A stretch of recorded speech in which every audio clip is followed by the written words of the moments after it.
بینەرانی بەڕێز لە هەر شوێنێکن سڵاوتان لێبێت من کامەران حاجی عومەر باسی ڕۆژتان پێشکەش دەکەم. باسی ڕۆژ ئەمڕۆ دوو تەوەر شرۆڤە دەکات. تەوەری یەکەممان تایبەت دەبێت بە ڕەوشی ئێستایی پارێزگای کەرکووک، داخوازی خەڵکی ئەو پارێزگایە و ئەرکی حزبەکان بە شێوەیەکی تایبەت ئەرکی حزبەکانی کوردستانی لە پارێزگای کەرکووک چۆنە؟ بۆ قسەکردن لەسەر ئەم ژارە بە شێوەیەکی ڕاستەوخۆ لە ستۆدیۆی سنتەر میوانداری دکتۆر محەممەد خورشید بەرپرسی لقی سەی پارتی دیموکراتی کوردستانمان کردووە. دکتۆر محەممەد بەخێر بێن بۆ باسی ڕۆژ. کۆبنەوەیەکتان کرد بە ناوی حزبەکانی کوردستانی لە شاری کەرکووک وەکو بیندرا ئێوە لەسەر کێشە و گرفتەکانی ئەم دوایەی پارێزگای کەرکووک بە تایبەت کۆنتترۆلکردنی چەند چێلگەیەکی نەوتی لەلایەن هێزەکانی یەکێتی نیشتیمانی کوردستانەوە ئێوە هاوڕابوون متتەفق بوون. بەناوی خۆی گەورە سپاس بۆ ئێوە. کۆبنەوەیەکمان کرد چەند خاڵێکی لە خۆیە گرت. خاڵەکان تایبەت بوو بە چەند مەسائلێکی جیاواز، یەک بۆنەکانی مانگی ئازار و مانگی نیسانەکە بۆ کەرکووک بە تایبەتی بۆنەی نەورۆزمانایەکی تایبەتی هەیە. لەسەرەوە هاوڕابووین، هیچ گرفتێک نەبوو، پێشنیارەکەەوە بوو بێکەوە یادەکان بکەینەوە. بابەتی تر پرسی هەڵبژاردن بوو کە پارێزگای کەرکووک بێبەشەکرێ لە هەڵبژاردن و لەسەرەوە گفتوگۆ زۆر کرا. خاڵێکی تر ئەو حاڵەتی کە لە شنگال ڕوویدا بوو گفتوگۆیەکی زۆر کرا لە نێوان لایەنەکە، بەڵام هەموو لایەک لەگەڵ ئەوە نین کە شەڕی نێوان کورد و کورد ڕوو بدە. خاڵی تر ئەو کۆتا خاڵ لەوانێ ئەو خاڵە بێ کە مەسەلەی نەوتەکە بوو بە پێچەوانەوە هاوڕا نەبووین لەسەر ئەو مۆزوعە، بەڵکو زۆر بە ڕاشکاوانە زۆر بە وردی مناقشەی ئەو حاڵەتە کرا و برایانمان لە یەکێتی نیشتیمانی کوردستان هەوڵیاندا سەبەبی ئەو کارە تاکڕەویانەی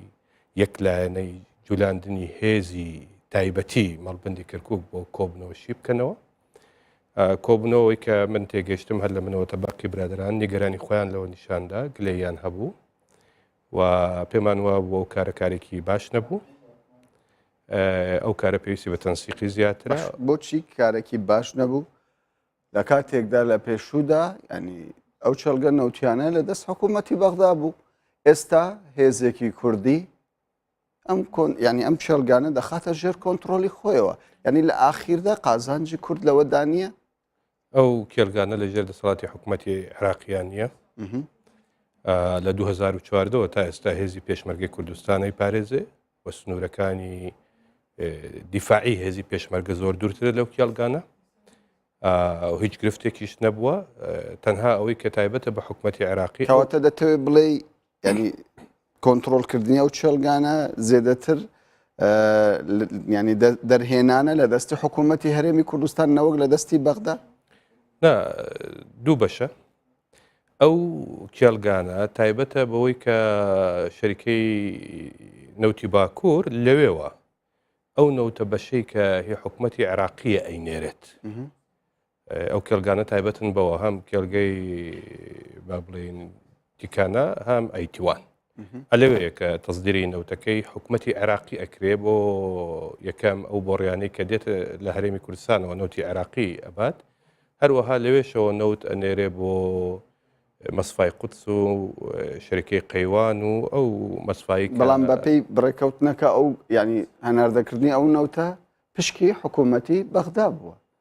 ینی کۆنتترۆلکردنی ئەو چێلگە نەوتیانە بە شێوەک لە شێوەکان کە لەلایەن هێزێکی کوردیەوە ینی کاریگەری زیاتر لەسەر پشتی عێراق دەبێت نەوەک لەسەر پشکی حکوومەتی هەرێمی کوردستان. ئەو ئیتفاقیەی کە لە نێوان حکوومەتی هەرێمی کوردستان و حکوومەتی عێراقی کراوە بۆ ڕۆشتنی ئەو نەوتە پشکێکشی بەر حکوومەتی هەرێمی کوردستان ئەکەوێ. حەقی ڕۆشتنی ئەو نەوتە، حەقی تێچوونی بۆڕیەکان، حەقی فرۆشتنی هەموو ئەوانەش بۆ حکوومەتی هەرێمی کوردستان ئەمێنێتەوە. بەڵام ئەو بەشەیە کە بڵێن تایبەتە بە کۆمپانیای نەوتی باکوور وەکو برایانە یەکێتیشی کردنەوەیان کرد، منیش خۆم زانیاری تەواوم لەسەری هەیە. ئەو بەشەیە ینی ئەو 150,000 بەرمیلەیە کە تایبەتە بێ نەک ئەو بەشە نەوتەی کە لە لایەن حکوومەتی هەرێمی کوردستانەوە دەرەهێنرێ و ئەفرۆشرێ. باش، بۆچی ئێوە ناڕازین ینی هۆکار چییە؟ مەسلەی سەرەکی ئەوەیە کە هێز جولاندن بەو شێوەیە لە نەکاوە بۆ چارەسەرکردنی هەندێک گرفتی تر بەڵام بە ناوی نەوتەوە کارێکە کە پێویستی بە لێکۆڵینەوەی زیاتر هەبوو، پێویستی بە وتوێژ هەبوو، پێویستی بە تەنسیق لەگەڵ لایەنە سیاسیەکان هەبوو. ئەمە خاڵی یەکەم. خاڵی دووەمیش بەڕاستی گرفتی نەوت لە حزبە مەحەلیەکانی کەرکووک گەورەترە. گرفتێکە کە ئێمە زاین نەوت مەسلەیەکی جیهانیە، ئەمە تایبەتە بە گفتوگۆ لە نێوان حکوومەتی کەرکووک، حکوومەتی هەرێمی کوردستان و حکوومەتی عێراقی. ئەوها ئەکرێ گفتوگۆی لەسەر بکرێ و عیلاج بکرێ، نەک تاکلایەنێکی سیاسی بەتەنیا بەهێزی حزبی خۆی حرەکەت بکە، ناوچەکان دەست بەسەرا بگرێ، دوای کاردانەوەکان چی بوو ئەمجا بێت مبڕات بێنێتەوە بڵێ ئەوەم لەبەر ئەوە کرد، ئەوەم لەبەر ئەمەیان کرد. ئێمڕۆ ڕوبەڕوو ینی ئەو بابەتانە لەگەڵ برایان باس کرا. ئێمە پێشتریش لە ڕۆژی یەکەمیش کە ئەو حرەکەتەکرا هەر لەگەڵ برایان لە یەکێتی نیشتیمانی ئەو قسەیانمان پێوتون کە نەدەکرا بۆ شێوەیە بکرێت. ئەمە خاڵی یەکەم. خاڵی دووەمیش ینی ئەو ناوچانە ناوچەیەکن کە تەواجودی هێزی لێیە، بۆیە ینی گومان هەبوو کە خوای نەکردە لەوانەیە بەرکەوتی هێز دروست بووە ئەگەر کە زوو لەگەڵ هێزی پێشمەرگەی کوردستان، چکە تۆ هێزێک بجوولێنی بەبێ تەنسیقکردن لەگەڵ هیچ لایەنێکی سیاسی و بڕۆی بۆ شوێنێک احتیمال بوو خوا نەکردە بەرکەوتی هێزی لێ بکەوتایەتەوە. بۆیە ئینسانە بێ زۆر سارمتر، زۆر هادەئتر، بەتایبەتی لەگەڵ محوەری ڕۆژاوە و محوەرەکانی تر ئەوایە تەنسیق بکرا باە ئەو مەترسی هەبوو. بەداخەوە ئەبێ ئەو مەترسیانە لە هێز جولاندن زۆر بە ئاسانی لەبەرچاو بگیرێ. بۆ نمونە ئێمە لە پارتی دیموکراتی کوردستان بە پێی زانیاری خۆمان زانیاریمان هەبوو لەسەر هێز جولاندنەکە، نەکەوەی کە برایانمان لە یەکێتی نیشتیمانی کوردستان پێشتر خەبەر بە ئێمە بدەن بڵێن ئێمە هێزی خۆمان بۆ کارێکی وا ئاجوولێنین لە کاتێکە ئێمە دوو حیزبی هاوپەیمانین و دەکرا لەو بابەتە گفتوگۆمان هەبێ بەیەکەوە. باشە، بەڵام پێدوانی ئەوە مافی یەکێتی بی کە بتوانێت هێز بجوولێنێت لە پارێزگای کەرکووکدا بەو پێی یەکەم براوەی هێزە لە پارێزگای کەرکووک زۆرینەی خەڵک دەنگیان بە یەکێتی داوە و وەکو خۆشیان باسییان لێوە کردووە ینی یەکەم هێز کە بەرگری لە شاری کەرکووک کرد بێت لە شەڕی دژی داعش پێشمەرگەکانی یەکێتی نیشتیمانی کوردستان بوو. زەنی من هیچ کاتێک نامەوێت لە هیچ بەرنمەیەکی ئەلامی پێشمەرگە دابشکەم لە نێوان حزبەکان، بەڵام برایانمان لە یەکێتی نیشتیمانیش کوردستانی شەزانانی یەکەم لیوای کە حرەکەتی کردووە بۆ ئەوەی کە جنوبی کەرکووک بپارێزێت لیوای یەکی وەزارەتی پێشمەرگەی کوردستان بووە کە لیوایەکی مشتەرەکە هی هەردوو لایە و هیچ جیاوازیەک نییە. لیوای دووەم لیوای دووی هێزی پێشمەرگەی کوردستانە کە لیوای مشتەرەکە. ئەم دوو لیوایە هێزە یەکەمەکان بوونە کە پارێزگاریان لە سنوورەکە کردووە. بۆی من نازانم ینی چۆن ئەم ناسناوە بدەین بە یەکێتی نیشتیمانی بڵێن تەنها پێشمەرگەکانی یەکێتی نیشتیمانی کوردستان ئەویان پاراستووە. و ئەگەر باسی کەوادری حزب و پێشمەرگەی ناوچە و لق و کۆمیتە و مەڵبەندیش بکەیت، لقەکانی پارتیش، ناوچەکانی پارتیش لە یەکەم ڕۆژەکانی بەرگری لە هێرشی داعش لە جەبهەکان تەواجودیان هەبووە. بەڵێ محورێک بەر یەکێتی کەوتووە، بەڵام محورێکیش بەر پارتی کەوتووە. لەوێ بووینە بۆ نمونە تەنها ئەندامانی پارتی لە پارێزگای کەرکووک سەر بە لقی سێی پارتی زیاتر لە 130 شەهیدمان لە بەرگریکردن تەنها لە شەڕی داعش لە بەرگریکردن لە 2 ساڵی ڕابردوو لە کەرکووک داوە. بۆیە ناکرێنی ئێمە ئەمە نادیدە بگرین بەس بڵین خاڵێک لەو بابەتە هەیە. سەبارەت بەوەشی کە یەکێتی زۆرینەی هێناوە یا کەمینەی هێناوە، تۆزەگە بێ واقعی بیر بکەینەوە. من زۆر خۆشحاڵم کە کورد 8 کورسی هێناوە و برایانمان لە یەکێتی نیشتیمانی 6 کورسیان هێناوە، بەڵام کورسیەکانی کەرکووک 12 کورسیە. یەکێتی بڵێ زۆری نەشم خۆی 6 کورسیە، 6 کورسی تری لەلایەکی ترە. بۆیە ناکرێن بەڵام زۆری نەبی دیارە مەبەستەکە زیاتر زۆرینە لەلایەن لە باڵی کوردەوە، ینی لە باڵی کوردستان نییە. بەڵام پارتی دیموکراتی کوردستانیش موقعی خۆی هەیە، هێزی تایبەتی خۆی هەیە، جێگای خۆی هەیە و کورسی پەرلەمانی خۆشی هەیە. ئەمە خاڵێک و خاڵی تر ئێمە نابێ قەومیاتی تریش نادیدە بگرین. ئەمە تورکمانە، ئەمە کەرکووکە. ئێمە ئەزانین یعنی جیاوازی کەرکووک لەگەڵ ناوچەکانی تر یەکجار زۆرە. تۆ ناتوانانی پێکاتی تورکمان پێشێل بکەی یا باز دێ بەسەریان، ناتوانانی پێکاتی عەرەب لە بەرچاو نەگری. ینی ئینسان ئەبێت تۆزێک واقعیتر لەو بابەتە بیر بکاتەوە. ئەمە خاڵی تر لە ئەنجومەنی پارێزگای کەرکووک لەوانەیە شتەکە پێچەوانە بێتەوە. ینی ئەم حاڵەتەش هەیە ئەندامانی پارتی لە مەجلیسی محافزە زیاترن لە هەموو لایەنە سیاسیەکان لە لیستی برایەتی بۆیە ناکرێ ینی ئێمە لەلایەک بڵێن ئەم حاڵەتە بۆ من واردە لەلایەکی تر بۆ یەکێکی تر وارد نییە بەڵام بمانەوێ و نەمانەوێ کەرکووک زۆر جار بە ینی حیساب دەکرێت لەسەر زۆنی سەوز و بەرپرسیارەتی یەکەم لە دۆخی شاری کەرکووک زۆر جار وا لێک دەدرێتەوە یەکێتی نیشتمانی کوردستان بەرپرسی کەرکووک یەکەمە. هیچ کاتێک لەسەر زۆنی سەوز حساب نەکراوە کەرکووک هیچ کاتێک لەسەر زۆنی سەوز حساب نەکراوە کەرکووک تایبەتمەندی خۆی هەیە کەرکووک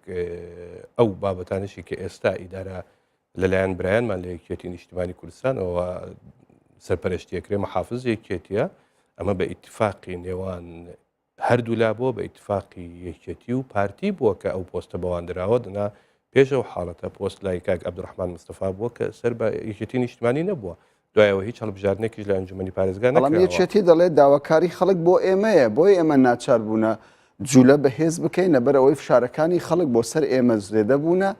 دەبێ بەغدا پابەندی ڕێکەوتنەکەی بێ لەگەڵ پارێزگای ئەمڕۆ لە نێوان هەموو ئەو حزبە کوردستانیانەی کە هەبوون کە هەر یەکیشی بۆ خۆی خاوەنی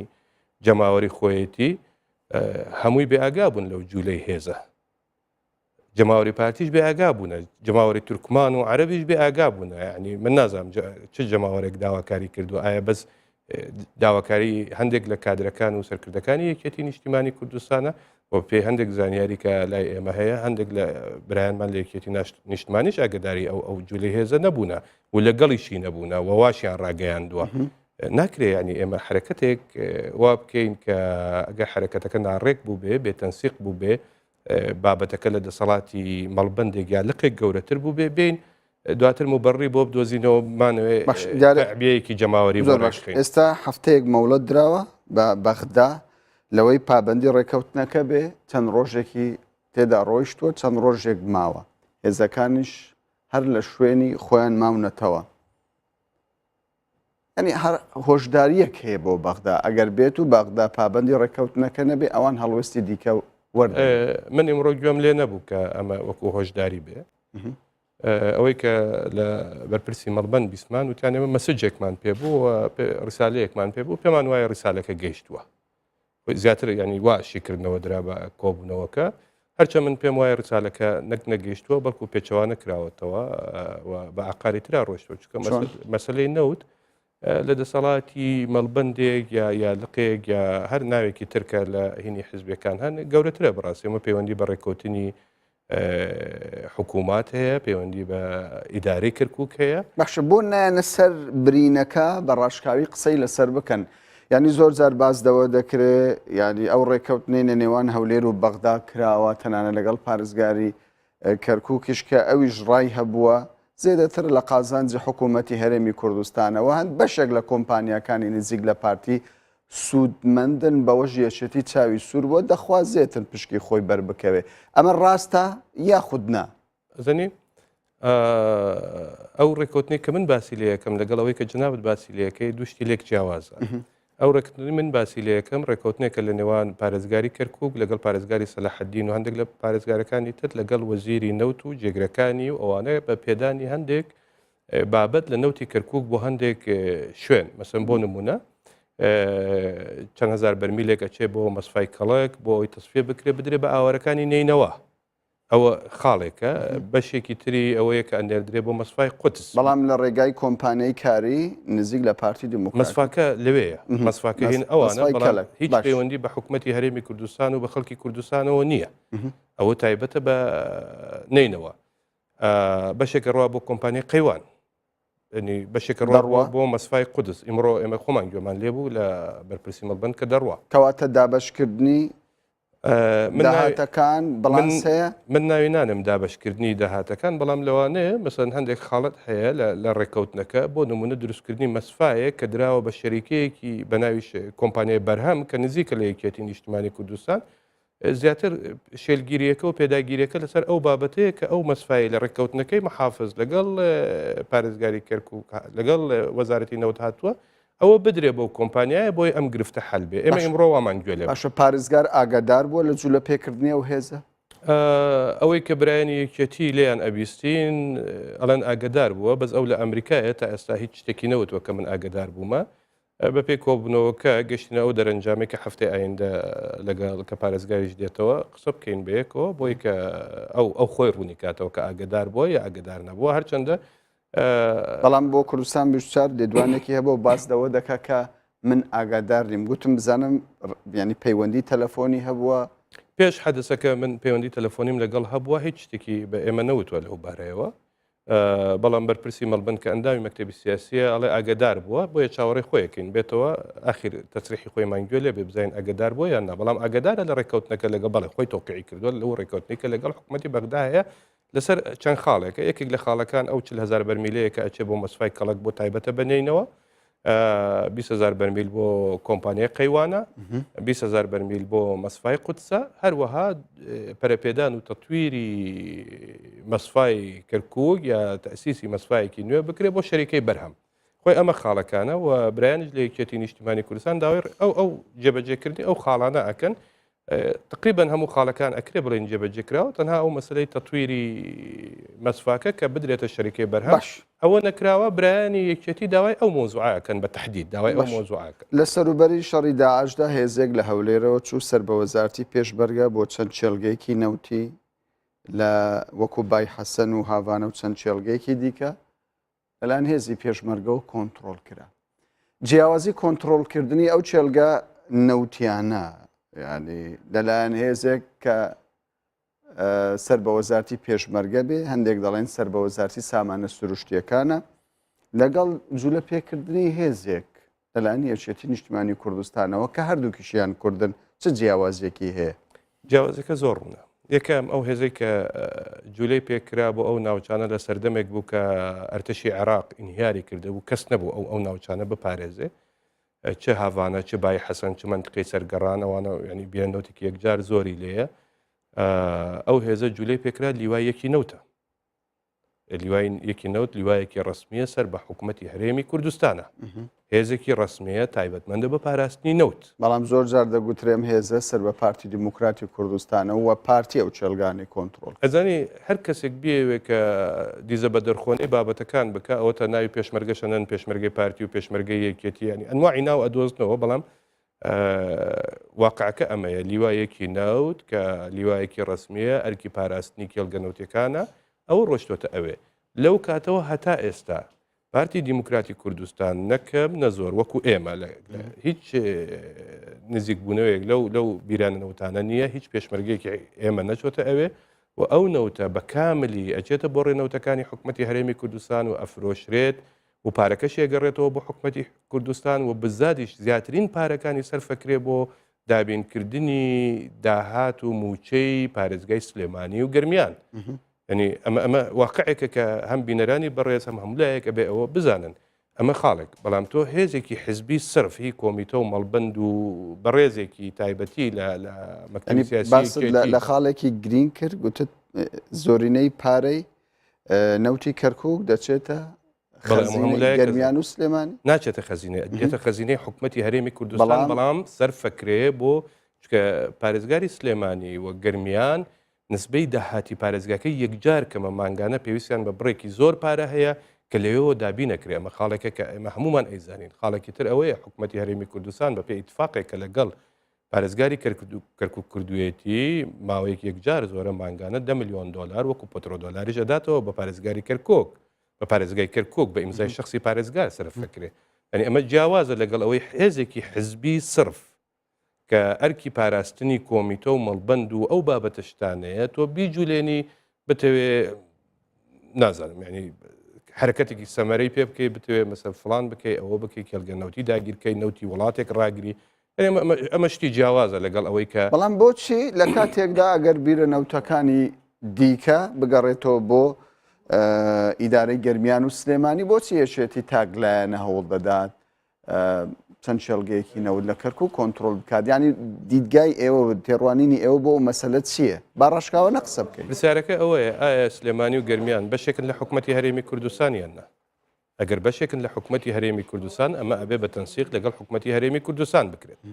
ئەمە خاڵێکە ئەگەر بەشێکن لە حکوومەتی هەرێمی کوردستان خۆ ئەبێ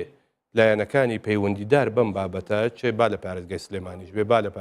ئیدارەی گەرمیانیش بێ لە هەر لایەنێکی خۆ ئەبێ ئەمە ئاگدار بن ئەگەر بەشێک لە حکومەتی محلی کەرکووکیش خۆلایەنەکانی نێو حکومەتی محلی کەرکووک ئەبێ ئاگدار بن لەم بابەتە خۆی گرفتەکە ئەلێوێ سەری هەڵداوە کە هیچ لایەنێکی سیاسی ئاگدار نییە ئەمە خاڵی دووەمیش کە کامەران و بینەرانی بەڕێزی KTV کەی 24 ڕاستگۆیەکە ئەوەیە ئەنی ئایا کێشەی نەوت و چارەسەرکردنی گرفتی نەوت لە توانای مەڵبەند و لق و حزبی محلی لە پارێزگای کەرکووکە یا کێشەیەکی گەورەترە کە پێویستە لایەنە سەرەکیەکان لەم بابەتە تەعامل بکەن. برایانی مەڵبەندیش ئیمڕۆ لە کۆبوونەوەکە بەڕوونی وتیانوتیان کێشەی ئێمە ئەوە نیە کێشەکە ئەوەیە ئەمانەوێ ئەو مەسفایە کە لە ئیتفاقیەکە هاتووە تطویری ئەو مەسفایە یا دروستکردنی پالایشگایە کە لە ئیتفاقیەکە هاتووە بدرێ بە کۆمپانیای بەرهەم ئەوە مەبەستی سەرەکیەکەیانە کە ئێمە تێگەشتنمان هەبوو لە کۆبنەوەکەش پێیان وتمانمە ئازانین بۆ ئەوتان کردووە و تێگەشتنیشی تەواویشمان هەیە لە حرەکەتەکەی ئێوە بەڵام حرەکەتەکە لە حرەکەتی مەڵبەندی گەورەترە بەڕاست کەواتە ئێوە پشتگیری داواکارێکی دەکەن ئێمە پشتگیری هەموو کارێکی باشەکەین لە بەرژەوەندی خەڵکی کەرکووک پشتگیری داواکەی کارەکەی یەکێتی نیشتیمانی ناکەین بەڵکو ڕوونکردنەوەی تەواو و ڕێی تەواو و ڕێی خۆشمان گرتووە لەسەر ئەو بابەتە ئەم کێشەیەکی نێوەخۆی پارێزگای کەرکووکە یاخود بەرفراوانترە نەخێر زۆر بەرفراوانترە لە کێشەی نێوەخۆی پارێزگای کەرکووک چونکە مەسەلەی نەوت ئەسڵەن شتێکی فراوانترە بۆ نمونە مەسەن ئەگەر حکومەتی عێراقی بڕیار بدا ئەو نەوتە ڕاگرێت کە چەندین جار ڕای گرتووە کێ توانێتی بڕیار بدا کە ئەو نەوتە بنێردرێ واگە حکومەتی عێراقی بڕیارەدا ئەو نەوتە بنێرێ کێ ئەتوانێت ئەو مۆزوع ئەم جارە کە بەسەر بۆ چەند ساعتێک نەوتەکە ڕاگر بەڵام دوایی بە ناچاری نەوتەکە ڕۆشتەوە ینی بە فشاری بەغدا بووە بەغدا داوایان کرد بەڵای بنەوتەکە بڕاتەوە ڕۆشتەوە هەر بە چەند ساعتێک دوایەوە نەوتەکە کەوتەوە حرەکەت خۆ لە ئەعلامی ئێوەش ئەو مۆزوع بڵاو کرایەوە ینی ئەمە کارێک نییە کە بە لقێک یا بە مەڵبەندێک ینی مەبەستم لێرەدا ئێمە ڕاستە هەواڵەکەمان بڵاو کردەوە بەڵام بڕیاردان لەسەر بەردانەوەی نەوتەکە لەلایەن مەڵبەندەوە بووە یاخود لەلایەن بەغداوە نەخێر لەلایەن بەغداوە شاری بەغدا بووە من ئەزانی پێم خۆش نییە و کلمانە بەکاربێنم کە فشارە یا فشار نیە ئەسڵەن بڕیارەکە بەدەست بەغدایە بۆ نمونە هەتا ئێستا ئێمە لە کەرکووک نەمانتوانیوە یەک مۆزەفێک لە شەریکەی نەوتی کەرکووکدا بمەزرێنین بڕیارەکە لە دەست بەغدایە لەوەتی هەیە مدیری شەریکەی نەوتی شیمال لەلایەن بەغداوە دیاری ئەکرێ هەتا ئێستا کورد نەیتوانیوە کەسێک لەوێ دابنێ ئەنی ئێمە ناتوانین بڕێوەبەرێک لەو کۆمپانیای دابنێن چۆن نتوانین نەوت ڕاگرین چۆن نتوانین بڕیار لەنەوت ئەگەر حکومەتی عێراقی ڕازی نەبێ ئەسڵەن ئەو نەوتە بفرۆشرێ حکومەتی هەرێم ئەو نەوتە بنێرێ کێ ئەتوانێت ئەمە بکە باش ئەگەر وایە بوونێ و هێزە بۆ چیە ئەنی کاریگەری و هێزە چی ئەگەر کلیلەکە لە دەست بەغدا بێت وەکو خۆیان وتیان تەنیاوی سومانە ڕسالەیەک بنێرین مەسجێک بنێرین بۆی ئەو ئیتفاقیەیە جێبەجێبێ بەڵام تا ئێستا هێزەکە نەکشاوەتەوە بەداخەوە هێزەکە نەکشاوەتەوە بەڵام ئەو مەسلەی دانانی هێزە بە شتێکی کاتی بێ ینی ناکرێت بەو ئوسوڵە ئێمە تەعامل لەگەڵ مەسلەی تایبەتمەندیەکان بکەین ئەو بابەتە بێ حل بکرێت ئەوەی منیش ئاگدارم یعنی ئەو شتێکی کاتیە و ئەوانیش ئەلانیان کردو ئێمە هەر بۆ ئەوەی کە دەست بەسەرا بگرین نەچووینە تەنیا ویستمانە مەسجێک بنێت کاتیە ئەبێ کاتی بێت ئەگەر نەبێ ئەو کاتە بڕیاری تر هەیە چ لە حکوومەتی هەرێمی کوردستان چ لەلایەن یەکێتی نیشتیمانی کوردستان چ لەلایەن حزب سیاسەکان و حکوومەتی محلی کەرکووک چ لەلایەن حکوومەتی بەغدا حتمما بڕیارەکان جێبەجێ کەواتە ئێوە وەک پارتی لە کەرکووک چاوەڕێی بارودۆخەکە دەکەن ئێمە قسەی خۆمان هەیە لەسەر بارودۆخەکە قسەی خۆشمان کردووە پەیامی خۆشمان گەیاندووە لە هەموو مستەواکان و برایانی ئێمەش لە یەکێتی نیشتیمانی کوردستان زۆر بەباشی تەفاهمی پەیامەکانی پارتی دیموکراتی کوردستانیان کردووە باشە بەڵام ینی گلەی زۆر لە حکوومەتی هەرێمی کوردستانە و لەگەڵ ئەوەشدا حکوومەت تا ڕادەیەکی زۆر بێدەنگە یعنی ئەگەر جوولە پێکردنی هێز بە شێوەک لە شێوەکان ئەوەندە مەترسیدار بێ بۆ حکوومەت ئەوەندە ینی بێدەنگە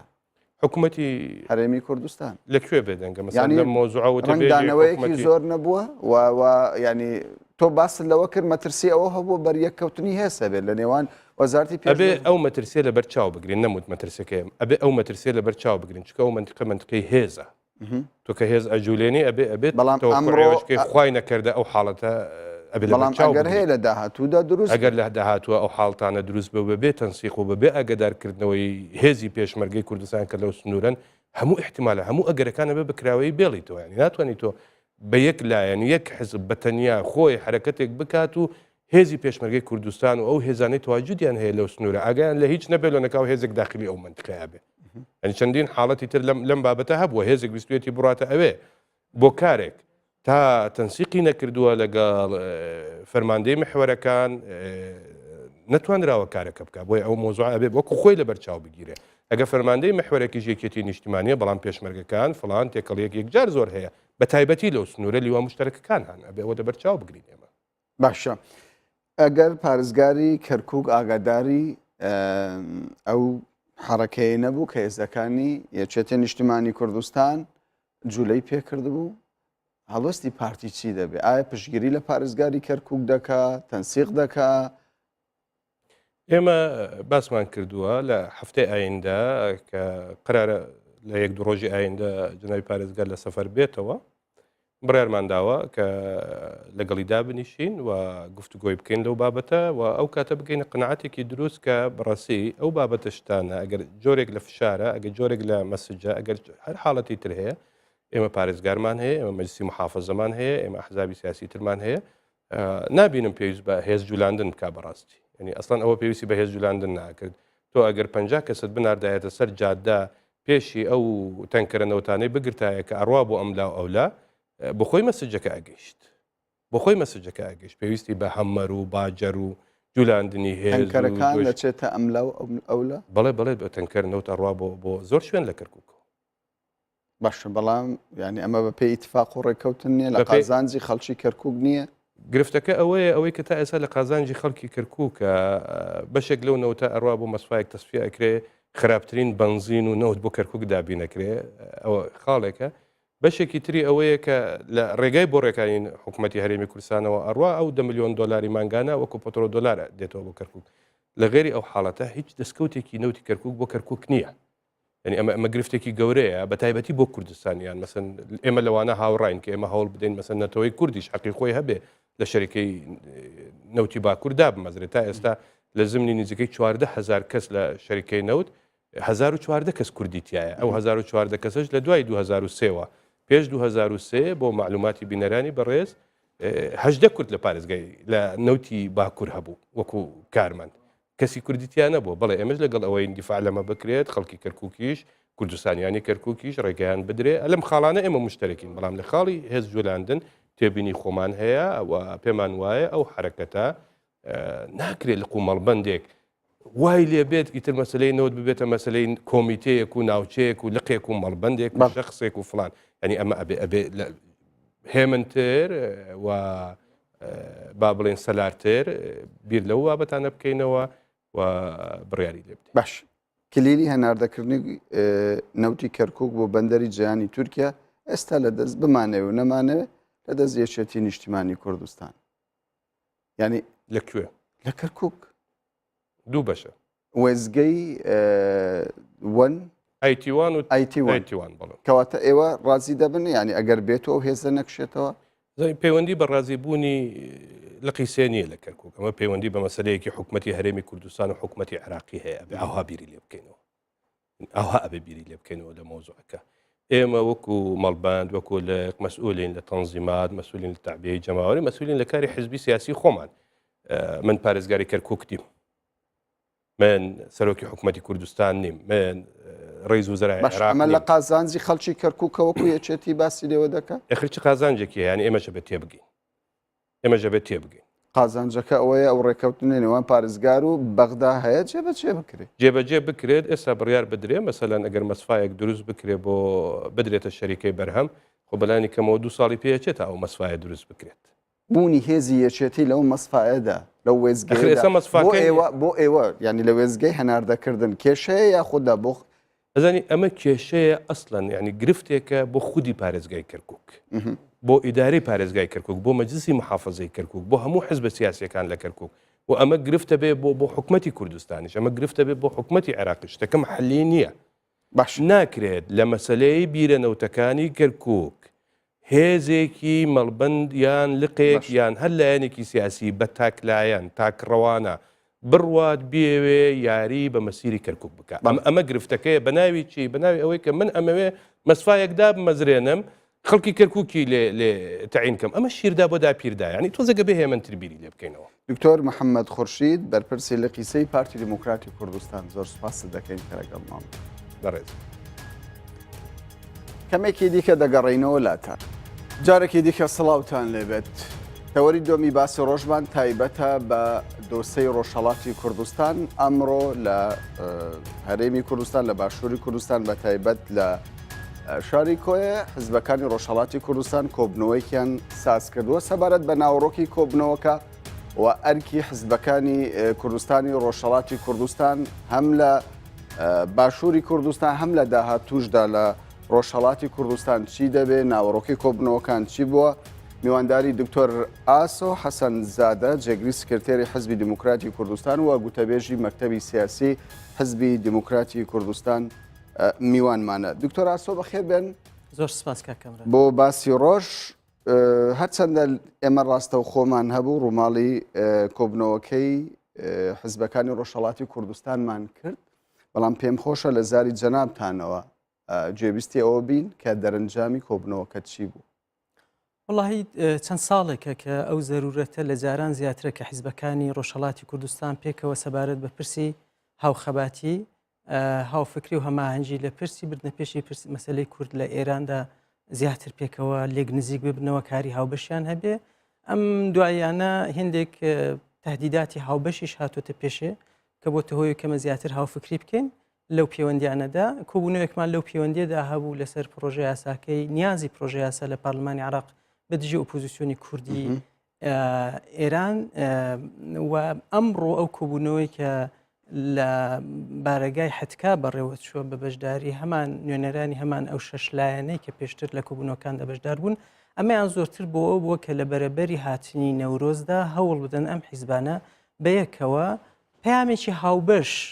مەبەستم لە پەیامی هاوبەش پەیامی نووسراوی هاوبەش نییە بەڵکو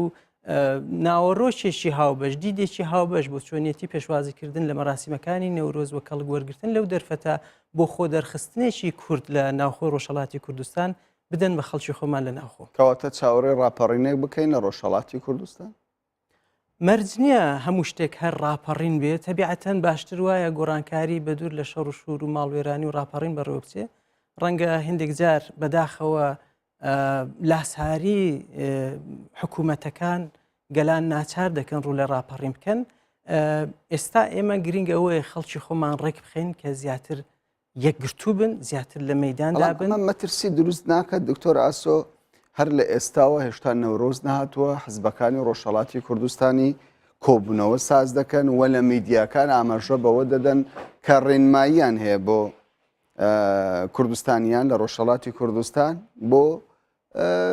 نەورۆز. یعنی ئەمە وان ناکە ینی بمانەوێ و نەمانەوێ هێزەکانی ئەمنی لە کۆماری ئیسلامی ئێران ڕێوشوێنی ئەمنی تند بگرنە بەر بەدەر لەو حاڵەتانش کە پارتەکانی ڕۆژهەڵاتی کوردستان ویسبێتیان پێکەوە پەیامێکی هاوبەش بدەن کە خەڵکەکە بەسەر یەکەوە شتێک بکات یا بە چەشنێکی وەگیەک لەم بۆنانەدا بجوڵێتەوە حاڵەتی ئەمنیەتی هەر هەبوو لە کوردستانێ و دیدی ئەمنیەتی بەداخەوە بەنسبەت کورد و مەسلەی کورد و ڕۆژهەڵاتی کوردستان لەلایەن دەسەڵاتی تارانەوە هەر هەبووە و نەورۆزیش بۆنەیەک نییە یا کاتێک نییە جاری زۆری نەماوە زۆر کەمی ماوە پاشانیش بۆنەیەکە کە هەموو کەس دەزانێ هەموو ساڵێ تقریبان لە چ کاتێکیدا بەڕێوە دەچێ بۆیە نەخێر ئەوە نییە پاشانیش ئەگەر شتێکی لەم چەشنەش ببێ یعنی ئەو پەیامە هاوبەشە کە پەیامێکی لە ڕاستیدا مەدەنیە پەیامێک نییە بۆ قیام بۆ جۆرەی جەنابەت کوتت پەیامێکە بۆی کە وەگیەک ئەو خەڵکە بەرەو پیری ئەو بۆ نەنەتەوەیەوە بچێ کەواتە پەیامێکی ئاشتەواییە تەنیا ینی بەڕێوەبردننی چەند ڕێوڕسمێک. بەڵێ ئەوەی کە تەبیعەتەن خەڵک بۆ خۆیان لە ئازادیدایە لە ژێردەستیدا گەلی کورد ڕۆڵەکانی ئەو میلەتە لە هەم پارچەکانی کوردستان ڕێز لەو بۆ نەنەتەوەیە دەگرن کە بۆنەیەکی کوردیە بە شێوازی جۆر بە جۆر یعنی بوعدێکی فەرهەنگی هەیە بەڵام بە پێچەوانی گەلانی دیکەی ناوچەکە ئەوانیش نەورۆزیان هەیە لە حاڵەتی گەلی کوردان نەورۆز ڕەهەندێکی سیاسی زۆر بەرجەستە هەیە بە تایبەتی بۆ پارتانی کوردستان کە ئازاد نین بەداخەوە بۆ ئەنجامدانی ڕێوڕسمێکی لەم شێوەیە هەڵکردنی ئاگەر پێویست دەکات شەش حزبی ڕۆژهەڵاتی کوردستان کۆبنەوە بکەن پەیام بدەن. حیزبەکانی ڕۆژهەڵاتی کوردستان تەنیا لەسەر ئەوە دانانیشن پێکەوە بەڵام پێویستە ئەم جۆرە بۆنانە ئەم جۆرە ئەو شتانەی ئەو ڕووداوە خۆش و ناخۆشانەی کە دێنە پێشەیە لە پێشمانن بکەنە فرسەتێک بۆی زۆرتر تەمرینی پێکەوە بوون و پێکەوە قسەکردن و خۆڕێک خستم بکەن و بەم چەشنە خەڵکی ناخۆش باشتر متمانەی بەخۆی بێ ئومێدی بەوەی هەبێ کە پێکەوە ئێمە دەتوانین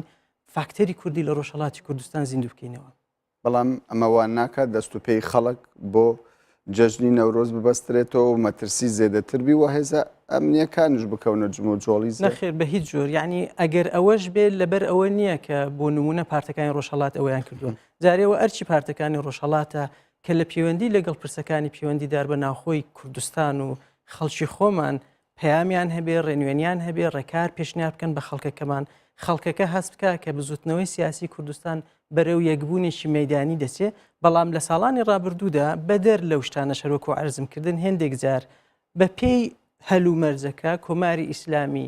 ڕێگەی داوە کە هێندێک بۆنەی نەورۆزی بە شێوەیەکی بەربڵاوتر بەڕێوە بچن هێندێک ساڵیش لەم ساڵانی دواییدا هەوڵیاندا کەمێک بربەستری بکەنەوە کەوا بوو هاوکێشەیەکی سیستماتیک لە نێوان پەیامی ئێمە وەکو حیزبەکانی ڕۆژهەڵات و کارکردی کۆماری ئیسلامی نیە ئەگەرچی دەزانم کۆماری ئیسلامی هەموو شتێک بە هەستیاری و حساسەتەوە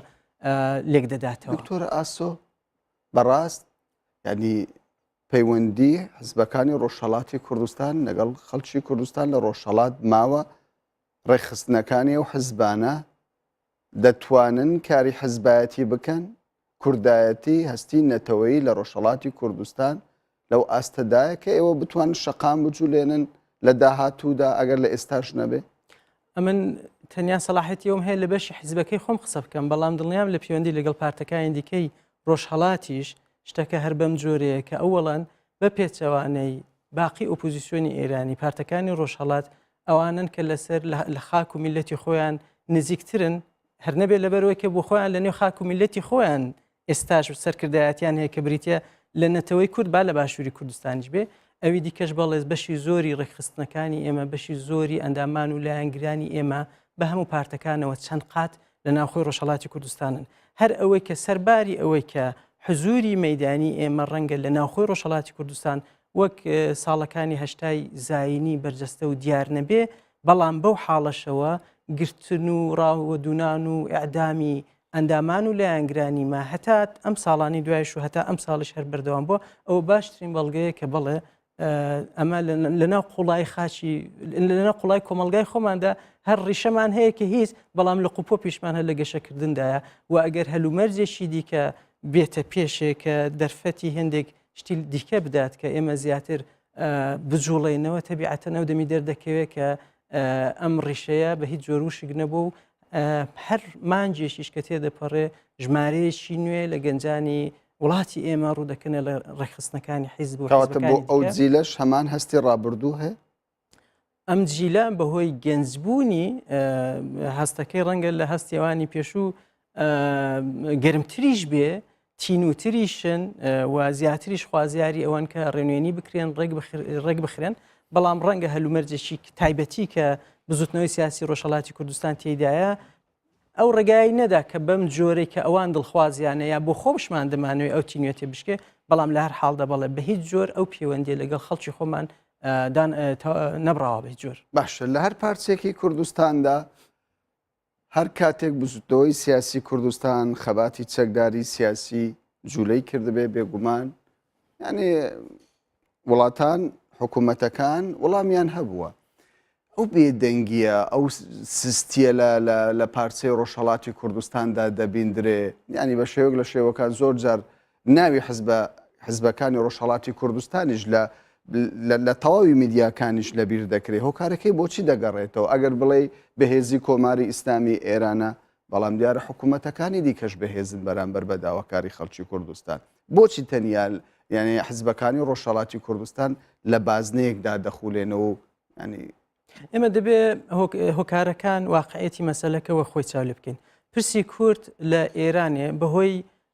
ڕابردووی دەوڵەت سازی لە وڵاتە بەهۆی هاوکێشەی دیموگرافی نێوان کورد و نەتەوەکانی دیکە بەهۆی جێگە و پێگەی قانونی و سیاسی کورد لە وڵاتە لە چاو وڵاتانی دیکەی کە کوردیان بەسەردا بەش کردووە هەر لە بنە ڕەترا بەداخەوە کەمێک زەحمەترە پاشان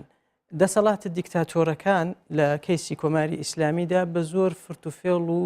لە ڕێگای دام و دەستگای سەرکوتەوە توانیویانە پاکتاوی سیاسی لە وڵاتدا لەسەر ئاستی تەواوی وڵاتدا بەڕێوەبرن لە ئاستی کوردستانیشدا نەک هەر لەبەر دژایەتی دموکراسی و ئازادی خەڵک بەڵکو بە دەلیلی نەتەوایەتیش ئەم سەرکوتە زیاتریشە. کەواتە لەو سەرکوتکردن لە کۆماری ئیسلامی ئێران بە بەراو لەگەڵ هەموو وڵاتانی دیکە زێدەترە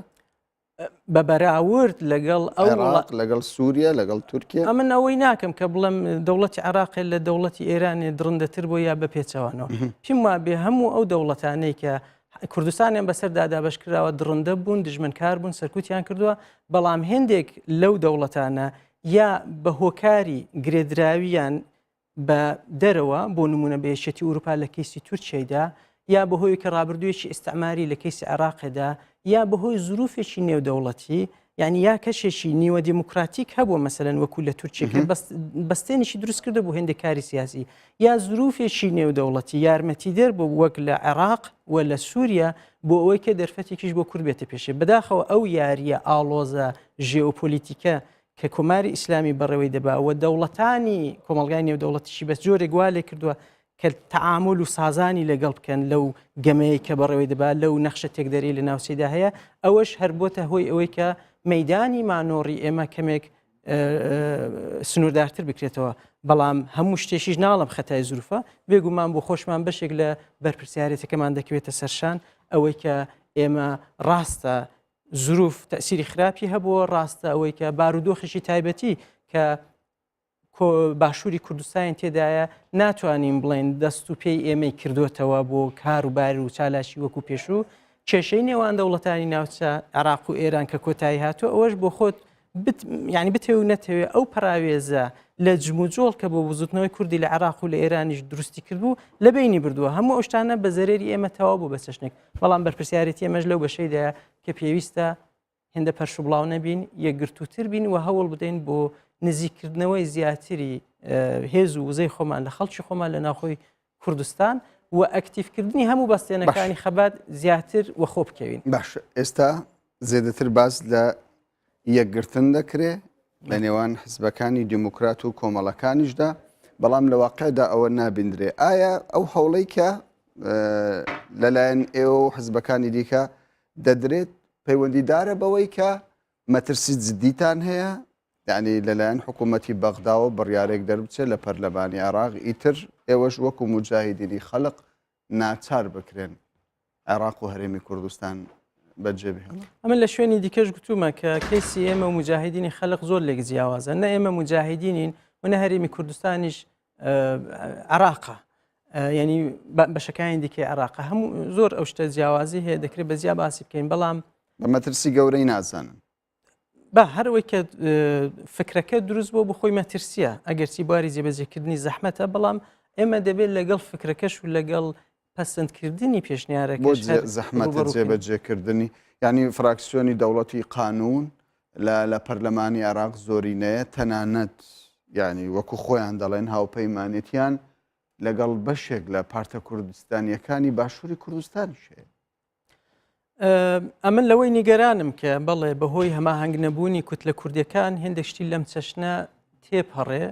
ئەمن نەمگوت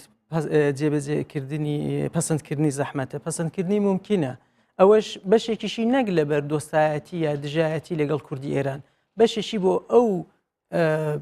کەشە دەگەڕێتەوە بۆ ئەو کلیڤاژانە دەگەڕێتەوە کە لەنێو پارلەمانی عێراقدا هەن بۆ دژایەتیکردن یا نەیاریکردن لەگەڵ شەخصی مالیکی مەسەلەن ئەو شتانە بەڵام عەرزم کردی جێبەجێکردنی ڕەنگە بواری جێبەجێکردنی عملی نەبێ ئەوە هیوایەکی دەرونی خۆمە چونکە من ئومێدم هەیە کە ئەو شوێنێکی ئێمەی لێن و بارەگا و بنکەکانی ئێمەی لێە هەروەکو واشە لەژێر سەیتەرەی کوردایە بۆیە ئەمن پێماوە دووبارە دڵنیان لەوەی ینی ئیدارەی کوردی لە باشووری کوردستان گوێ لە داخوازی ئێوە بگرێت ئەمن دەم هەیە بە دڵنیاییەوە قسە بکەم بۆ ئەوەی کە قەت شتی لەم چەشنە ڕوونەدا پێچەوانەکەی ڕوونەدا بەڵام بەدەر لەو مەترسیانش فەرمووت بۆ چیمان مەترسی دروست بە بۆیە دەتانوی یەک بگرن نەخێرە من دەڵم ئەگە مەترسیشمان لەسەر نەبێ هەر پێویستە یەکگرتوو بین چونکە ئێمە ئیدعا دەکەین کە نوێنەرایەتی یەک پرس دەکەین کە پرسی میلەتەکەمانە لەو پارچەی کوردستان کە ڕۆژهەڵاتی کوردستانە بەڵام حاشای لێ ناکرێ کە زروف و مەترسیەکان جاری وایە مرۆڤەکان هان دەدا بۆی کە باشتر یەک بگرن بەداخۆ یەک لە عیبەکانی کورد و لە باشووری کوردستانیشدا ئەومان دیتۆیە کە لە کاتی تهدیدی دەرەچیشدا هەر دابەشتر دەبن ئەمە لانی کەم نابێ ئەوەی بکەین و بەدەر لە تهدیداتیش پرسی هاوخەباتی پێویستە بە جددی بژیرێت چونکە وزەکان ئەگە پەرش و بڵاو بوون و ئاراستەکان و ئاقارەکانیش زۆر جیاواز بوون لە یەکتر تەبیعەتەن ئاکام و بەرهەمی خەباتەکەش و کارەکەش سنووردار دەبێت یا معلومێ بۆ شوێ دەچێت. کەواتە یەکگرتنەوەی حزبەکانی ڕۆژهەڵاتی کوردستان یعنی لە ئێستادا کارێکی ئەستەمە نێوی دەنێن یەکگرتنەوە یا ناوی دەنێن یەکگرتنەوە بخۆی پرسێکە چونکە مەسلەی هاوخەباتی هێندێک بربەستی لەسرە مەسلەی پرسی هاوبەش هەر ئەمڕۆ لەو کۆبوونەوەیدا کە کراوە بەداخەوە حیزبەکان نەیانتوانی و پێکەوە پەیامێکی هاوبەشی نووسراو دەرکەن چونکە هێشتا نەیانتوانیوە بەڵام لەسەرەوە ڕێککەوتون تەبیعەتەن کە چ بڵێن بە خەڵکی خۆمان لە پەیوەندی لەگەڵ ینی زۆر جار بازدەوە دەکرێت لە باشووری کوردستان نەوت هەیە یعنی کۆمەڵێک هۆکار هەیە دەستی دەرەکی هەیە بەڵام بۆ ڕۆژهەڵاتی کوردستان هۆکارەکان چییە؟ بۆ ئێوە یەک ناگرنەوە فشارێکی زۆرتان کەوتۆتە سەر تەنانەت وەکو خۆت باس دێوە کرد مەترسی جددی هەیە لەوەی کە ینی بڕیار بدرێ لە عێراق نەمینێ ئەو پێویستیەی کە ئێمە پێویستە یەک بگرینەوە من باشتر دەڵم یەک بگرین چونکە خۆ ئەتۆ نابێ بتەوێت یەک حیزب لە ڕۆژهەڵاتی کوردستان هەبێ پلۆرالیزمی سیاسی شتێکی باشە تا وەختەی نابێتە هۆی پارچە پارچەبوونی میلەتەکە و نابێتە هۆی خستنە ژێرپرسیاری چارەنووسی هاوبەشی میلەتەکە بەڵام لانی کەم ئەگەر ئەو پارتانش کە پارچە پارچە بوون ئێستا ناتوانن یەک بگرنەوە هەموو پارتەکان هۆکارەکەی دەگەڕێتەوە بۆ یەکتر قوبوڵ نەکردن لە شکڵی ئێستایاندا بەڵام من پێم وایە بەخۆشیەوە لەم دوایانشدا دەبینین کە بەهۆی ئەو تهدیداتە هاوبەشە کە هاتوۆتە پێشێ بەهۆی زەرورەتی هەلومەرجی ناوچە کە ئەگەری ئاڵوگۆڕ هەردەم زیاتر نیشان دەدا ئەو هۆشیاریەوە ئەو دەرکە لە نێو هەموو پارتەکانی ڕۆژهەڵات دروست بووە کە ئەو مشکلە بچووکەکانی خۆیان کە پەیوەندی نێوان خۆیانە جیا بکەنەوە لە پرسە گەورە هاوبەشەکە و دەتوانن ئەم پێم وایە دەتوانن لە زەرفێکی گەورەترداگە ناتوان ئێستاش مەسلەی مناسباتی بینی خۆیان یەکسەر چارەسەرکەن لانی کەم دەتوانن لەسەر هەندێک چوارچێوە هەماهەنگی بکەن وەشتی هاوبەش دروستکەن بۆ ئەوی کە سپینە ئەگەر ئینشاءالله گۆڕانکاریەکی باش بە قازانجی میلەتەکەمان زیاتر دەرفەتی هاتە پێش و بەستەی و زەمینەی بۆ دروست بوو دەرفەتەکان لە قیس میلەتەکەمان بەرەی کوردستانی لە ڕۆژهەڵاتی کوردستان لەگەڵ واقعی ئێستا ینی دەستەبەر نابێت بە کورتی زۆر فکرێکی باشە لە باشووری کوردستانیش بەوە ئەو وەختە کە ئومێد دروست بوو کە بەرەی هاوبەشیش دروستکان نەک دووبەرە بەرەی بەرەکە کرا بە یەک وە ڕووی بە دەرۆژ دەنجێکی هاوبەشی کوردی باشووردرا ئێمە ئێستا ڕەنگە نەگەیش بینێتە ئەو شوێنێک کە ئەوە ئێستا یەکسەر جێبەجێ بکەین بەڵام ئومێدم هەیە کە هەموو ئەو کارانە ئەنجامەکەی ئەوە بێکە زۆر باش. دکتۆر ئاسۆ حەسەنزادە جێگری سکرتێری حزبی دیموکراتی کوردستان و گوتەبێژی ئەو حزبەش زۆر سوپاسی بەڕێستان دەکەین کە لەگەڵمان بەشدار بوون. بینەرانی بەڕێز سوپاس بۆ ئێوەش کە کاتی خۆتان بە ئێمەدا.